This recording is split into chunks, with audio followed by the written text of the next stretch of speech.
Hey everyone, welcome to a brand new episode of Itilite's Healthcare Honchos. I am Anish Khadia, the founder of Itilite, and I'll be your host for today. At the Healthcare Honchos, I chat with some of the brightest minds in healthcare. Together, we dive into the ins and outs of this ever evolving, high stakes healthcare industry. At Itilite, we've been fortunate to work with several healthcare industry participants, the locum staffing agencies, the health systems, and several other participants as well, helping them streamline travel and logistics for healthcare providers. Today, I'm taking a plunge into the fascinating world of a locum, a unique career path that offers physicians the chance to achieve both balance and freedom in their lives. Joining me today is a very special guest, Dr. Tammy Allen, who decided to pioneer the career path of a locum tenens when it wasn't the huge craze that it is probably today. Dr. Allen, welcome to the show. I'm extremely excited to have you here. Thank you, Anish. Thank you for having me. I'm Uh, excited to be here. yes, absolutely. And so am I to have you here. When we first started talking about our show, one of the things that really stood out to me was your diverse background. I'd love if you can share more about your professional journey with our listeners. My professional journey was a little different. I veered off the path a little bit. After high school, I went into the U.S. Navy. I did 4 years there. I didn't do any overseas traveling then, but I definitely traveled within the United States. And, that was a good experience for me.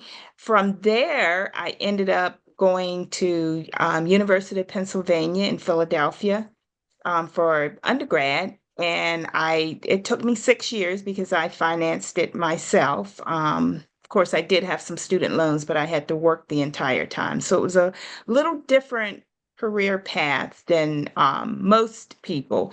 I knew in high school that I wanted to be a doctor, but things didn't work out the way that I thought they would. So I ended up in the Navy and then University of Pennsylvania. And after graduating from University of Pennsylvania, I had an English degree, which isn't your typical degree for medical school either.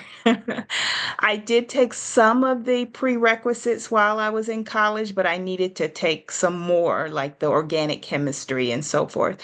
So I worked at a pharmacy college and took night courses for a couple of years. And then I applied for medical school and got accepted at the Wake Forest University School of Medicine. And so by that time, I was almost 30 years old. So definitely not the typical path. And once I got to Wake Forest, that was just, oh, it was an awesome experience. That was probably my best experience ever because Wake Forest was just very supportive school. And I knew at the time, I knew I wanted to do family medicine, and I thought I was going to open my own practice in a rural area and provide medicine for people that were less fortunate. That's been a big thing of mine, giving back. Things didn't happen that way. I ended up going to residency in Arizona, family medicine residency, which is a 3-year program. And when I got there, I started doing precepting with different family medicine and internal medicine doctors in the community. And they were telling me, they were scaring me. They said, I would not open a practice. It's such a difficult thing. The insurance, there is difficult to get them to reimburse. They just had all these horror stories. And it was actually May and we graduated in June, and I still had no clue what I was going to do. I had a few offers from people to come work in their clinic, but that just did not sound appealing to me. And there was a one locum agency that had hounded me throughout residency. And I actually called them up and I said, hey, look, I'm getting ready to graduate. I don't have a job. I have no clue what I want to do.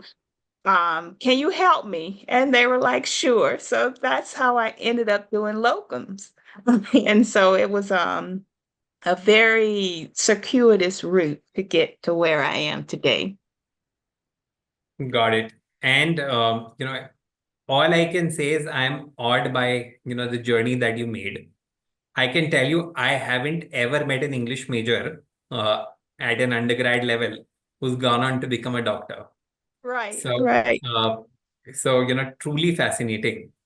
And this brings me, to my next question, right? You ventured into locums work at a point in time where, there were hardly any locum staffing agencies at all, right? And I'm assuming this wasn't, the typical career path for a doctor, right? Like you mentioned, family medicine or traditional medicine was the usual career path.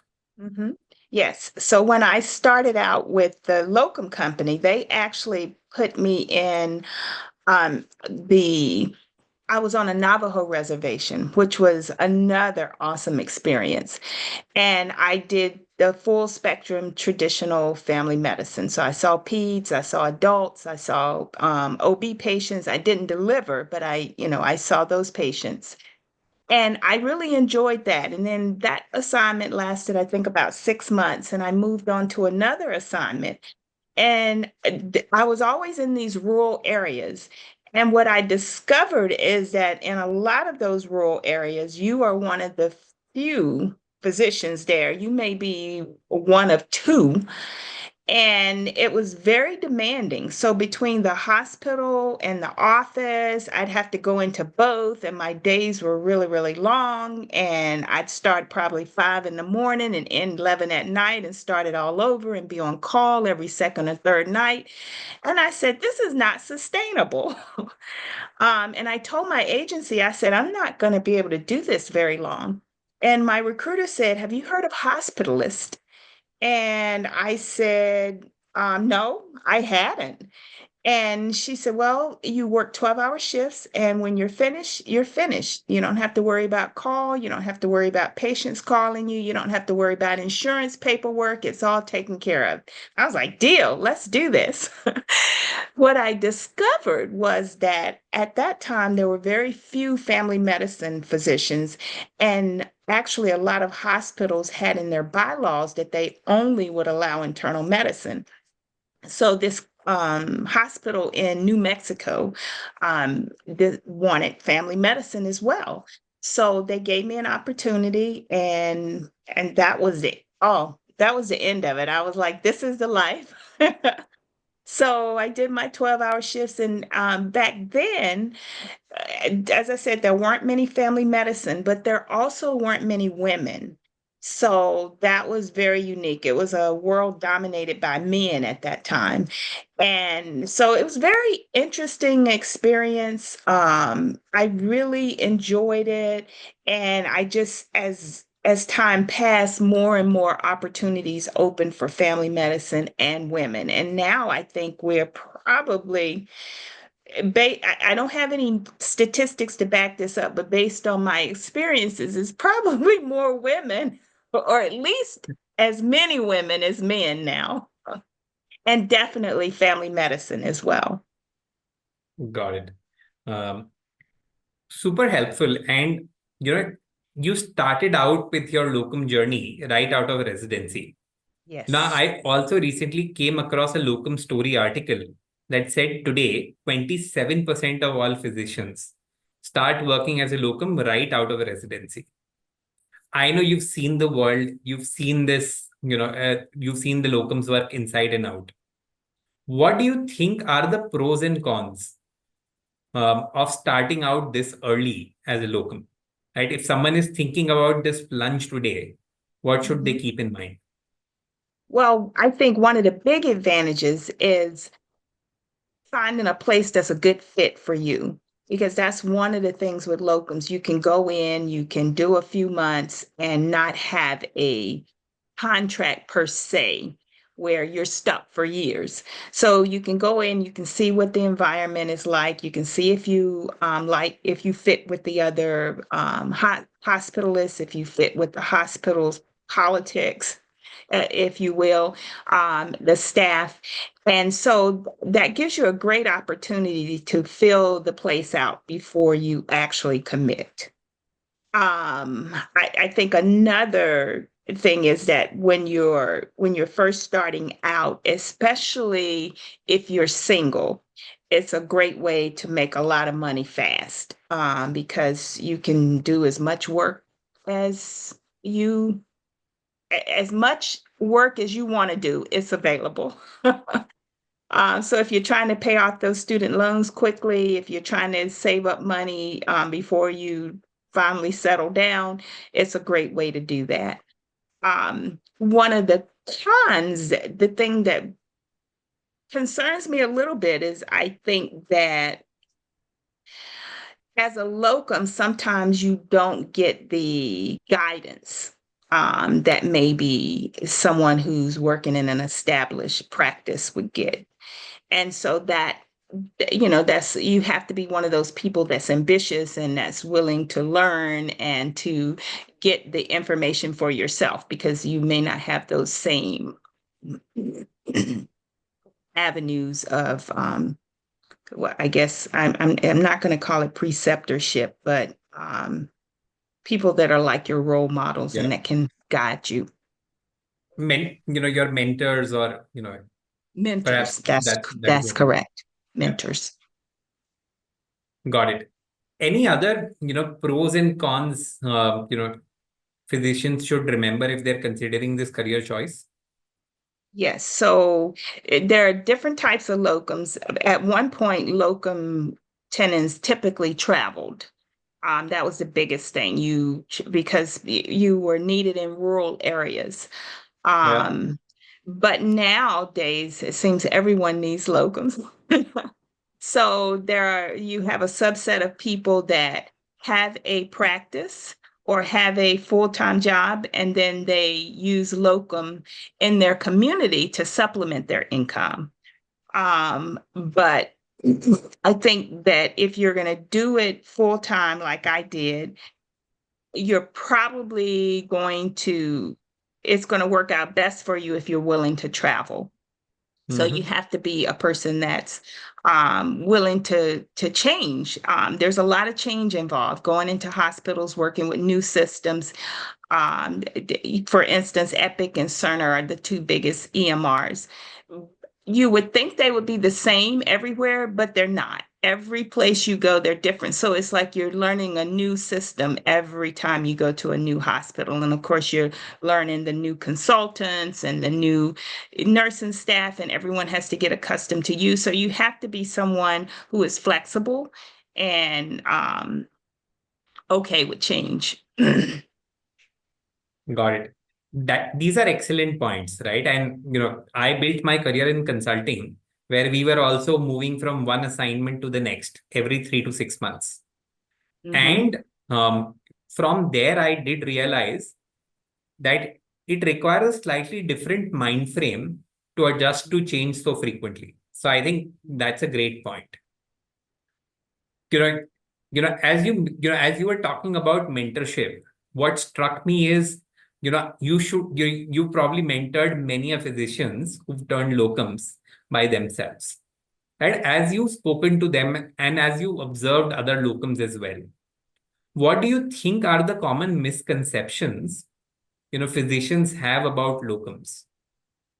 I think the biggest misconception, and this misconception I think is getting better, but the biggest misconception is that locums are lazy and or they're not smart enough to get a job, to have an established job. And that was a big problem when I was starting out. So I found that I was always having to prove myself, and I would just go above and beyond to make sure that people understood that, we're hardworking people.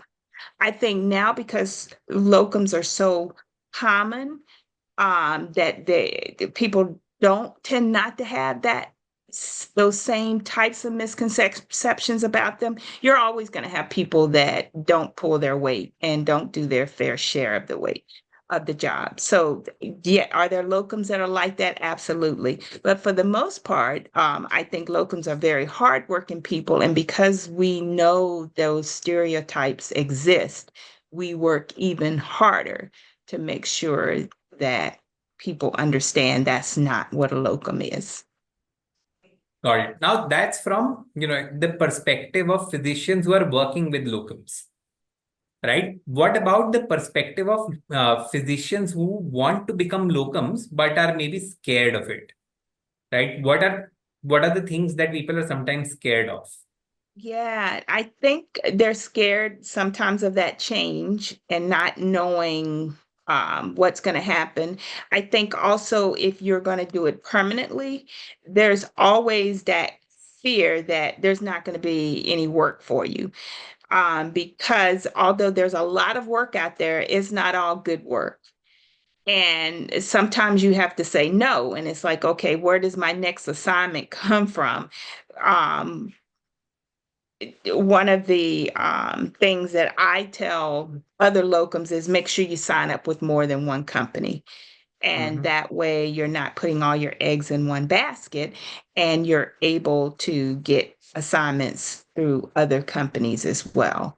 And you have choices because it's very important that you have choices. Right. That's Right. the beauty of being a locum tenens. You can say yes or no to different assignments. Yes, and that's an excellent point, right? Particularly when, works in a flexible work model, similar to, what a locum career offers, right? Then it's Mhm. important to keep your options open, right? Or, Absolutely. keep your choices open. Now, this Right. brings me to my next question, right? If I'm a locum who's looking at multiple assignments, right? What are the parameters I should look at while selecting an assignment? So everyone is different. However, I think you definitely have to look at your caseload, how many patients you're expected to manage a day. And unfortunately, that's getting larger and larger. Um, the research is clear that 12 patients a day is optimal, but most hospitals want you to see 18 to 20 plus patients a day, which makes it really difficult. So make sure you're looking at your patient load. Also, I mean, the rate is very important. Make sure that you're getting a fair rate. Of course, location is important to some people it's not, but those are things that you have to think about. Is it a rural area? Is it a urban area? What are your preferences? Those are the two biggest things. And I think it's really important to have a conversation with the medical director before you start the assignment because it is amazing how many times I've shown up to a place and it's what was billed to me is very, very different once I get there. And that's one reason why speaking to medical director or even other hospitalists that are already there is very important. Now I don't take an assignment without speaking to someone because you'll Got it. get real big surprises. Sometimes, not always. And the locum staffing agency is an important intermediary, right? Mhm. Yeah. Should the choice of assignment also factor into how effective the locum staffing agency is? I'm not sure if I understand the question. I'll reiterate, right? Okay. You are getting these assignments from different locum staffing agencies. Hmm. Should should you consider locum staffing agencies and their work quality as a Oh, parameter for selecting an absolutely. assignment? Absolutely. They're not all created equally. I've had one agency the one that I started without of residency. I've been with them for the entire 20 years. I have other agencies as well, but they're my favorite because I know that when they say your plane ticket is ready, your hotel is ready, it there's no question that it's going to be available. Your rental car is ready. They take care of everything for you. You don't have to worry about whether or not they're going to pay you, because some agencies don't do what they're supposed to do. So definitely you want to look at the agencies. And sometimes, they don't like for you to do this, but sometimes, you'll get the same job from different agencies. And if there's one that you really like, you're going to go to them and say, hey, can you give this job to me for this rate? Because the other agency wants me for this rate, but I'd prefer to work with you because I know you are a great company. So those are some of your negotiating tactics as well. Got it. And you made a very interesting point, and this connects directly to what we at ItLight do. Travel arrangements, as a locum, the last thing you want to get hassled with are your travel arrangements, right? Making sure that your rental car is available, your hotel stays sorted, payment is sorted, is a very Hmm. important thing, right? And like you mentioned, not everyone's created equal, right? And ItLight, Right. we help locum staffing agencies and locums with many of these things. Yes. Um, so now, let me ask you a very personal question, right? When I've reflected on the career of a locum, one of the things I've realized is the travel part makes it quite taxing on the locum's personal life, Hmm. right? I'm sure in your entire journey, you've had to find this delicate balance between your professional opportunities and ambitions and your personal priorities. Right? Right. How have you struck that balance, and what advice would you have for our listeners? Okay. So when I first started locums, the first 3 years, I was not married. So I really could choose assignments anywhere. But I also love to travel. I travel, I mean, pretty extensively. I've been to 50 some countries. And I really wanted to continue traveling, and that was another reason why um, locums was very appealing to me. So I actually worked maybe 8 months those early years and traveled the other months. So some months I traveled 6 months, and some months I traveled 4 months. So that was ideal for me. And then I got married, and I think this is where the issue can come for female locums physicians is, when you start a family, trying to balance that. I've met females whose family comes with them. They have a young enough family that they can take places with them. I've met other locums whose children are older, so they know mom's going to be away for a week and home for a week and away for a week. For me, my husband and I had a long distance relationship since medical school. So, he was accustomed to that lifestyle, and he was, okay with that. And so that worked out for me. That's not the case for everyone.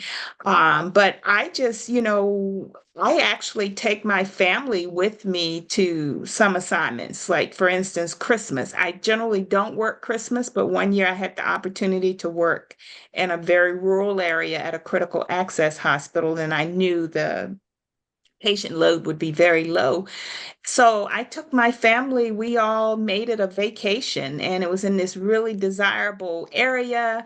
And even though it was rural, um, we all went out there and we spent, I think, about 2 weeks out there just, going around the area. And then, like Thanksgiving, I would take assignments in places that we really like Charleston or Savannah, and the family would come. So, I just made it work. I'd say, hey guys, you want to spend Thanksgiving in Charlotte this year? Or wherever. So that's how I've made it work. And I realize that not everyone can do that, but if you have that flexibility, it's great.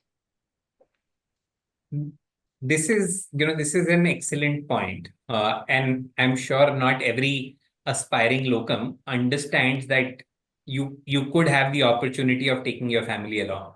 So Mhm. I think that's a very valuable tip. Thanks for that, Dr. Allen. Yes.